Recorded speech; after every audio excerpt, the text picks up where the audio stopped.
Hello, everyone. Thanks for joining me for another one-man review.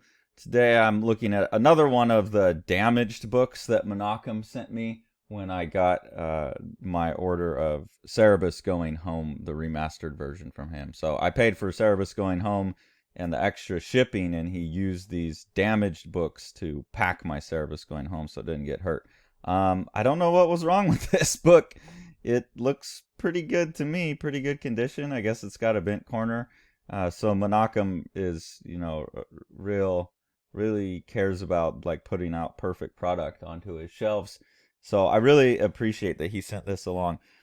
I don't know why this book got on my list of things I wanted to check out. I must have seen something about Shuzo Oshimi at some point, something else that the author did. I'm not sure, but I looked at this artist's work, and this and a couple of their other books. I have an Amazon list that I just track, stuff I haven't read that I want to look at. Um, and this one has been on there. I've kind of been itching to pull the trigger on it. And so when it showed up in the box from Menachem, I was really excited because I didn't know if it was actually any good or not. It just looked interesting, and he sent volume one, so I get to check it out from the beginning.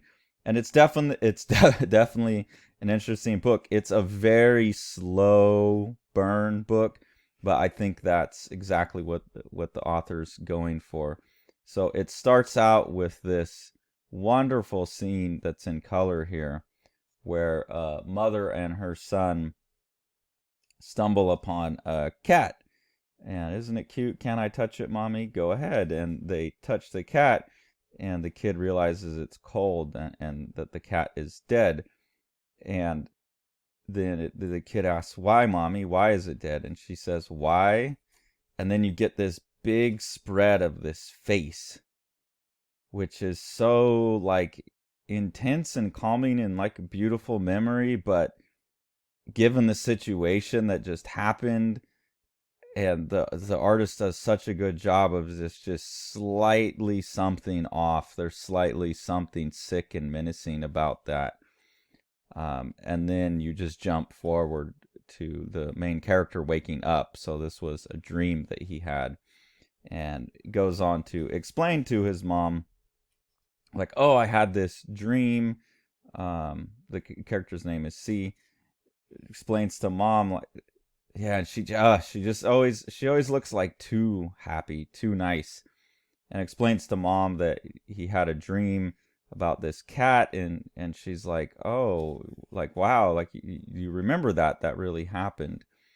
And other than that setup, the story's just like really slow burn, a lot of talking heads, slowly introducing characters, slowly focusing on like these subtle emotional reads between characters. The mom is always just a little bit too Mrs. Cleaver. And yeah, I mean that's the majority of the book. And she always, yeah, her eyes, something about her eyes is off. Something about the slow pace of it all is off. So it's really, it feels like a horror story, but not much happens throughout the book that could properly be called horror. You just get these weird mechanical robot like, "Good morning." See? And like this sense of a slow turn. Um, there's repetitions where she asks him what he wants, the pork or red bean, and he always answers pork. So there's something going on in this book. Um, but I'm not sure what. There is a crazy incident near the end of the first volume. So it's not like they write it through. I just don't want to show it. But it's not like the author writes it all the way through the first volume without anything happening. Um, but there is a big kind of more bombastic moment. But other than that, this is the content of the book. And normally I would be like, I don't know. It's just a bunch of talking heads. I don't really know what they're up to. But there is something about all of this that unsettled me more than most other things I've read. Like this scene right here. "What's wrong?" I said, "Never mind. Poke coochie coo. It's okay. What is it? Mommy.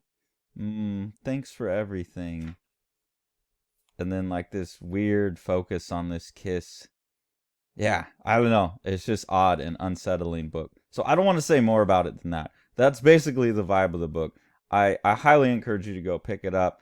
I don't want to flip too far forward and get into where something actually does go odd, and you get a better sense of what maybe is going on. But even by the end of the volume, I don't really know where this book is going. I don't know what it's about. I just know that it has a really calm, quiet, slow burn, unsettling nature to it that I'm very curious about. I don't know how many volumes there are. There's a number of them by now. I don't know if the story starts to pick up or if this stays through the whole thing, but I'm so curious about the tone that this book set. It kind of, in terms of movies, maybe reminds me of Midsummer, Ari Aster's movie Midsummer, or the first half of his other movie Hereditary.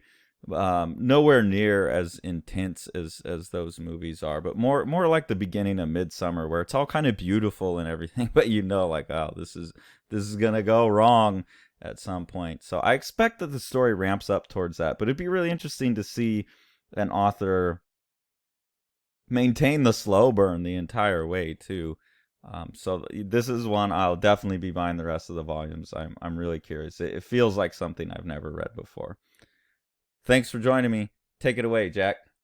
You want to see all these books? Smash that subscribe button and the like button and the bell, and then you get them.